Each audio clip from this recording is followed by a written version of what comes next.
Hi, Shaka Hislop, Honorary President of Show Racism the Red Card, with this, our latest edition of 25 for 25 podcast. I'm delighted to be joined this time by Brendon Batson. This is 25 for 25, a Show Racism the Red Card podcast. Make sure you subscribe on Apple Podcasts, Spotify, and YouTube. I'll spare him the embarrassment of going through his career in any detail, his accolades, his awards. I've seen Brendon more as a friend over the years than anything else. Brendon, it's a delight to have you on here with me today. It's a pleasure to join you, Shaka. Long time no see. I know, and saying that, as long as time as it's been, you haven't changed at all. So as much as a long time no see, I feel like I'm seeing you just. It seems as though yesterday. You look the same. Yeah, well, we I think you're looking at me through rose tinted spectacles, but I'll take the compliment. Thank you very much. All right, that's. Brendon, as I said from the intro, I feel like I've known you as a friend for so long. As of course I know of your career as an ex-footballer. Of course I know of your career as an administrator, and which is where our paths first crossed all those years ago. But just reading up on your own career through the game, it kind of struck me. I didn't realize you were Arsenal's first black player. I didn't realise that until many years later, after I retired. In actual fact, you know what it's like, Shaka, when you're trying to make your way in this game or in any elite sport, you're kind of blinkered and you're focused on just making your way. And I suppose part of it is that I was the only black player as I was making my way through my schoolboy days for some time. When I came to England as a 9-year-old, never having seen football, I think I was nearly 14 before I saw another black kid on the opposition. So I was always used to being the only black kid, but I didn't think of myself as the only black kid. I was just another player within a team. I was being introduced at a anti-racism campaign in event at Chelsea Football Club. When I was introduced as Brendon Batson, first black player to play for Arsenal, and the first black player to be sent off 3 times. I took the first one as a compliment, with the second one I thought you could have left that out. Yeah.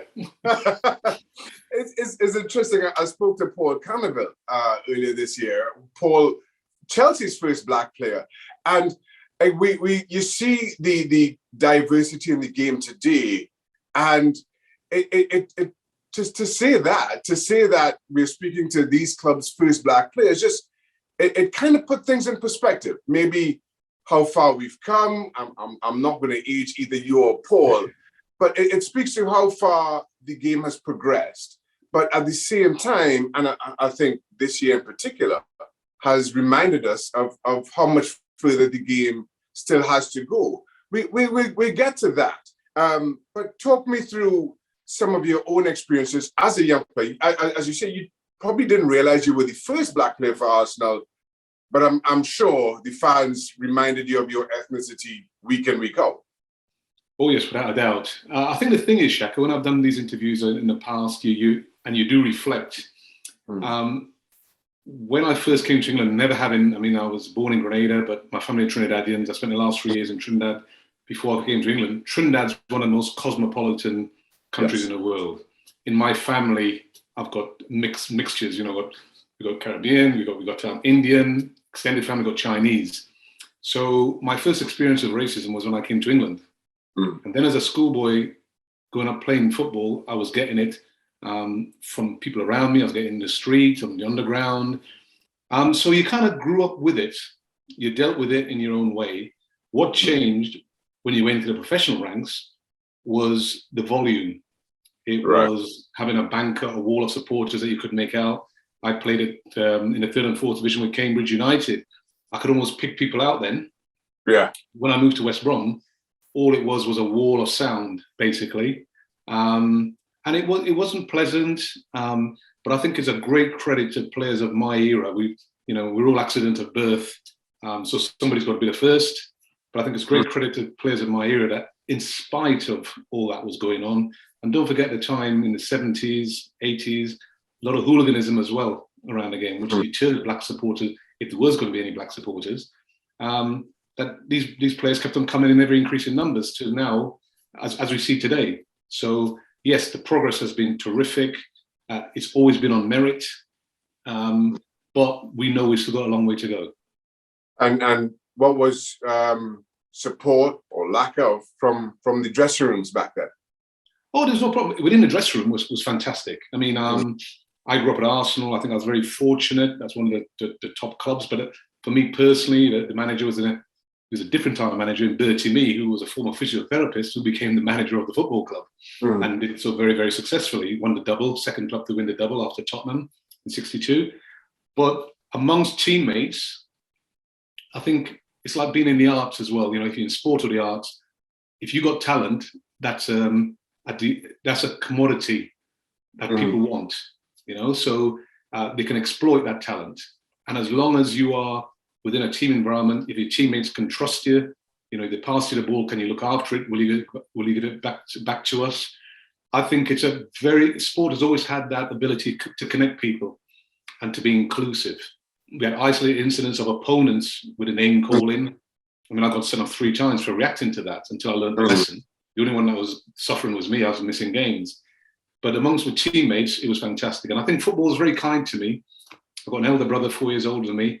When I used to hear about what my brother had to go through, he was an apprentice electrician until he made his way. Some of my other friends, what they had to put up with was far worse than football. But football, being the popular sport it is, the global sport, it was out there. It was out in your face. And yet the authorities turned a completely blind eye to it, you know, and that was the most disappointing thing. Players like you, Brendon, and of your era, I think paved the way for so many black footballers to follow. And personally, thank you very much for that. Did you ever feel, and I understand exactly what you see when you're playing, you blinker, you're focused on your career. But at the same time, did it ever dawn on you that you were paving the way for so many? Was there ever that sense of responsibility, maybe later on in your career, as to what you were doing for the next generation? I don't think I thought of it in those terms. I think you have to be slightly, maybe a bit egotistical to think that, you know, you're doing this and people follow. But I think what I was really pleased when I saw other black players on the same field as me. I was at Cambridge and we had a lad called Floyd Street join the club, and instinctively I felt a lot better. I'm not saying it's about safety in numbers, but to see more and more black players, and you almost knew them. I almost knew them personally. I knew their names, didn't know them, never met them, but I felt as I knew them personally because we all come from a shared background. Yeah. We may have arrived at this place as being professional footballers, but we know the journey we've been on, the experiences we've had to endure to get there. So I think that was more me looking at it and thinking, this is great. You know, even now I see, you know, black players, and there's a pride in seeing the pride in their performance.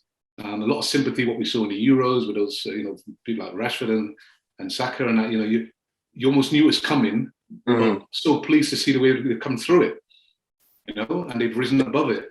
And the one thing I always say, Shaq, you know, there's more love in this world than hate.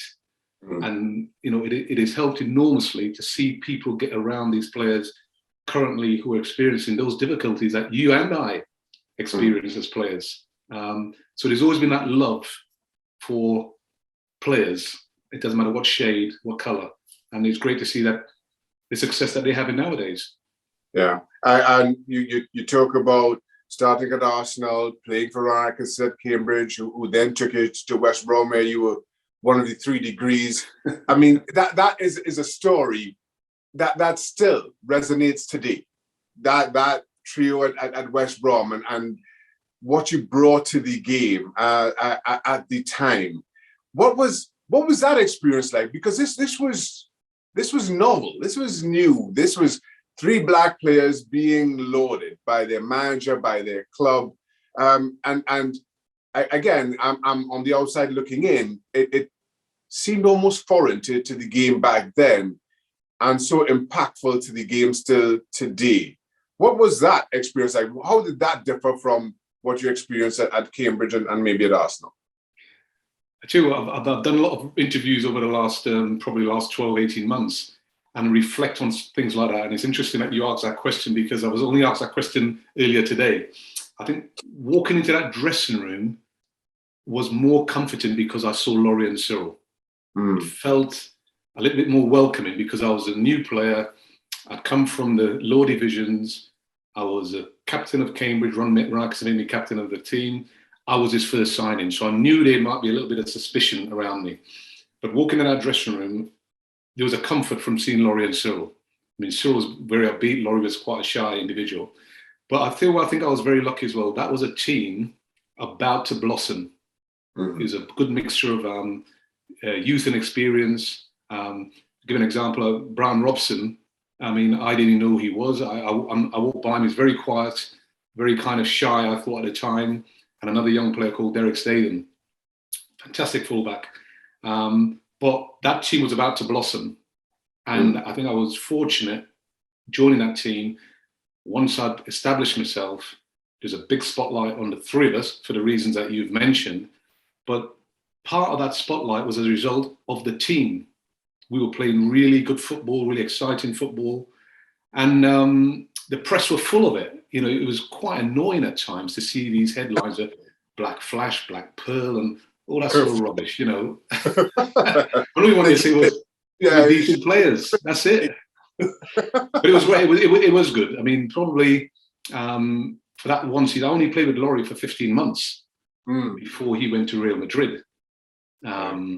Huge loss for us, but you know, you couldn't stop him going. And sadly for him, you know, the way it turned out, and very tragic. And we miss Laurie as we miss Cyril. But it was a really exciting time for about 15, 16 months. And we're still remembered for it. Even to this day, I still get clips and pictures sent to me of the famous picture of the six of us. Yeah. We almost look like hoodlums now with these three women and three massive mink coats around us, like, you know, but it was a bit of fun at the time. Yeah. Oh, fantastic memories. And then injury brought a cruel end to your career. And then you go into football administration. How did that transition come about? Again, I think I was fortunate. I've met great people in my career, and I've met some outstanding people and who've had a bit of faith in me. But I've been involved with the PFA from the time I left Arsenal to go to Cambridge. I knew nothing about the football industry, really. I had no background to it. How had football administration shaped the more progressive ideals around the game? And I'll follow that up by saying, what does it continue to do and what can be done administratively in addressing so many of the days back then and today's social issues? Well, I think one of the main things I've seen, and obviously you've noticed as well over the last, certainly over the last 2 to 3 years, is that the current players, you know, irrespective of what level they're at, but obviously the ones at the highest level get the spotlight. They've got their own platforms now. You know, they're able to with all the problems that creates for them sometimes, they can speak directly to the fans, to the general public. And players more so now have got a bit of a social conscience as well, as we've seen with Marcus Rashford and Ramsdale, Jordan Henderson. It's not just about the black players, but I think they're making the administrators of the game sit up and really take notice of their views. Whereas back in certainly my time and your time, you know, we were players. The union was our way of actually trying to affect change. But now players can do it almost directly. And I think that's a fantastic thing. I know it causes problems, as it does for the general society in terms of what these platforms and you know, things like Twitter and Facebook that can cause with a backlash that sometimes they get. But I think it's fantastic to see players are prepared to put themselves out there and stand up for what they think is right and keep and raise awareness, as we've seen with taking of the knee. I know it came from the States, but even so, it's still going on now. It draws a certain amount of criticisms, sometimes from players themselves, but at least it's still there. It's raising awareness, not just about racism, but about in discrimination and inequalities in general. So yes, it has a part to play, but again, we look at clubs and we look at the other stakeholders. I think they've got a lot more to do in terms of equality within the game. I think sometimes they almost don't have the appetite to take on the hard issue. Let's have another review, let's have another inquiry, let's do this, let's do that, and almost kick it into the long grass. So as you mentioned at the very start, lots have been done. Grounds are much more inviting places to go to. The atmosphere is a lot better. That's why it's such a popular sport worldwide, and Premier League is at the top of the tree, but there's still a hell of a lot to do. Perfect to do excellent work, really does. And I like you, I'm a big fan of Gordon Taylor. I think the work and his leadership of the PFA over the years has certainly transformed this game. But you mentioned your own frustrations around lack of opportunity at managing, at coaching, and still today. I mean, we're here in 2021, and I think I'm right in saying 5, maybe 6 managers of color in all of professional football. That's a gross misrepresentation or underrepresentation when you take into consideration the numbers of players that are currently number of players of color involved in the game. What can be done to better develop those pipelines to move from player to manager and encourage players of color to pursue that as the next opportunity after play? Yes, that is one barrier that needs to be smashed to smithereens. There's no doubt about it. Bear in mind the impact black players have had on the field of play for so many years now. We're talking from mid-70s onwards. The transition for the white players has been very easy. Difficult job, we know that, but that transition from playing into coaching, forget management in the word, we're using very much American terminology, head coaches. That's that we're going to now. The all-star managers are getting less and less, but same thing, head coach, manager. And we started off, I started a thing called a bursary program with the FA, where all the stakeholders put money in back in 2012. Because I looked at it and said, right, we've had excuses in the past. Because I think a lot of players, black players, didn't see a future in coaching and management. So the qualifications were not something that they were prepared to undertake. Why do we get higher levels of qualification? Because we think it's going to guide us towards a better job. So we invest in ourselves. If you can't see any reason for doing it, why do it? But I approached it with the FA and with the government, the other bodies, and they funded it, where we look to encourage black coaches to take higher qualifications in coaching. We wanted to try and instill and say, are you a career coach? If you are, you can come and get onto these courses, and we will pay in the end. The bursary was paying 90% of the course fees, because to get your B and A license, it's quite expensive. And then you go to your pro license, which is even more. So the whole idea was get better qualifications. So when opportunities present themselves, you can throw your hat in the ring. Now we keep on building on that. And on behalf of the PFA, Garth Crooks, Paulia and myself have been leading on these sort of initiatives. I had a meeting yesterday with the FA at St George's Park, where we've got a scheme called the Elite Coach Player Placement, Elite Coach Placement Program. An example of that is Chris Powell, who obviously you remember, is with the seniors of Gareth Southgate. Yeah. Hopefully he'll go through. He was there with the Euros. He'll go through to Qatar with the for the World Cup. We've got other players like Michael Johnson was with the under-21s. Ashley Cole is now with the under-21s. Julian Lescott is involved. All teammate yours, Julian Lescott. Yes. And we've got a lot of coaches coming through the FA within that scheme, getting out of the clubs. There's a lad, a very good lad, remember the name, Justin Cochran. Okay. Started off at Tottenham and is now with the FA with the under-17s and 18s. He's now gone to Man United. Okay. We've got coaches, so bubbling under, Shaka, our number of coaches, I think, will gradually get there. It's a slow process. It's like trying to turn around the flipping Titanic. It takes a bit of time, but gradually we're seeing that turn. And there's another cohort going to join. We've got a scheme being funded by the PFA and the Premier League with the EFL clubs, where we're looking for employment for black coaches. So it's not positive discrimination, which is illegal. We're taking positive action. Listen, Brendon, I've always felt that sport was the perfect vehicle to move so many of these social issues forward, just because of the diversity that you see in dressing rooms. And now you've lived and been an example throughout your career in that growing diversity within the game, to the point where we are now. But then, and you mentioned it earlier, immediately after the Euro final, the reaction that you saw on social media, that you saw from a not insignificant number of fans. And it spoke to how much further we still have to go. Given your experience within administration and using your crystal ball, what does the next few years for the sport and its role in addressing these issues play? And where do we end up? I do think there are players, not just in terms of an international level, but also on a domestic level, in their different locations within the clubs that they play. I think that you will see more visibility of a diverse workforce. And I use that in a wider sense, not just on a playing field, not just in a dugout, but within football, because football is still, as an employer, is still very white. You know, I don't think the average black person in society thinks of a football club as a potential employer. And I think that gradually, will begin to change.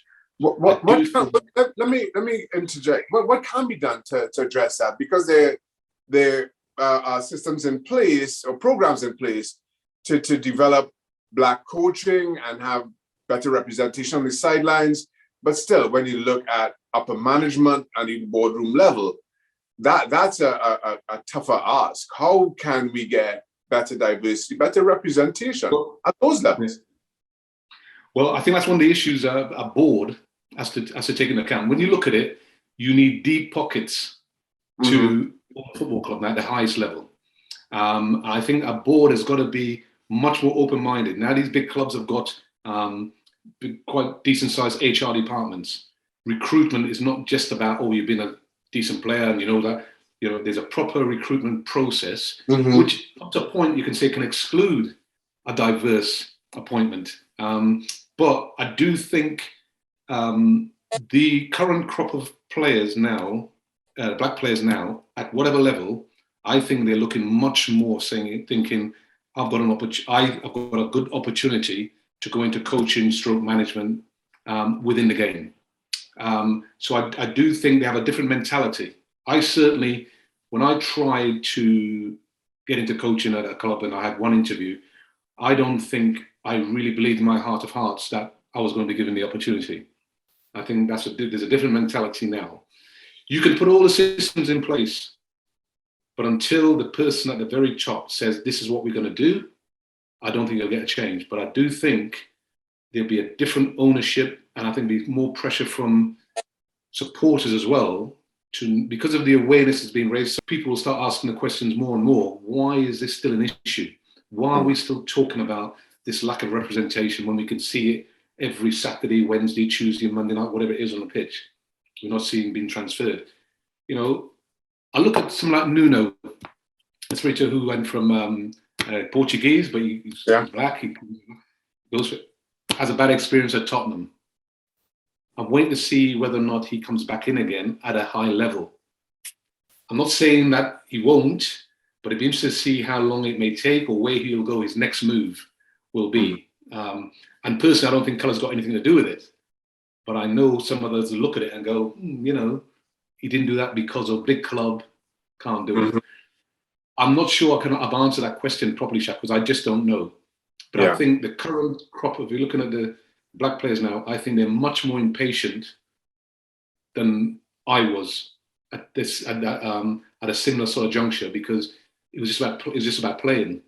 Breaking into coaching and management was something I thought I'll have a go at it, but when I realised I wasn't getting a reply to an application, I knew I couldn't hang around. Mm-hmm. Is the game in good hands? Is it in good hands? It is when it comes to, I think, the players and the managers, the coaches that are in place at the moment. I think there's still issues around ownership, as we've seen with Newcastle. What that's gone on. We've got this thing on the horizon about having a commissioner. Got my doubts about that, but I think in relation to the governing body, I think the FA and the world governing body can do a lot more in pushing this agenda. I think when it comes to underrepresentation, and I think in terms of fit for purpose, they can do a lot more. But fans have an important part to play as well, because you know very well that if the fans think that they've got owners that will spend the money and bring them success, they'll accept them. Yeah, yeah. When they feel that they've got the money and not doing it, and they think that they're only in it for themselves, as we've seen what happened at Man United and what have you. But you look at the reaction at the ownership of Newcastle, the sort of the joy that brought, because they think suddenly they're going to be one of the richest clubs. Yeah. I think the game will always endure, Shaka. I think it doesn't matter. The game will always endure. But I do think it can't keep on. We've got to protect the period. We should be proud of the 92 club structure that we've got in the UK or in England and Wales. I look to protect that, because that supports the top. And we don't want to see that debacle around a European Super League and all that sort of stuff. I totally agree. Brendon, listen, when I look at players like Bukayo Saka and recognize what they represent, when I see Marcus Rashford and the work that he does off the field in standing up for so many who've been ignored and gone voiceless, I really see the true power of the game playing out in society today. As a player, and you're right, we touched on it. You focused on what you do without never really understanding the role that you may play for future generations. During my career and my involvement in work like this, it was always with a look back, and as a thank you to players like yourself who've given so much for me to have a career. So I'd just like to close by saying, from me to you, Brendon, thank you very much for everything that you've done, everything that you represented, the example you've been to me. Thank you very much for sharing your time with us today. Your insights are more valuable, I think, than you recognize. Just understanding how often when we're in these spots, we're blinkered, but it will impact for some time to come. Brendon, thank you so much once again. Thank you very much. Thank you for those kind words, Shaka. It was my pleasure. I've had a fantastic career. I'm still involved in the game, and I loved it. I've loved every minute of it.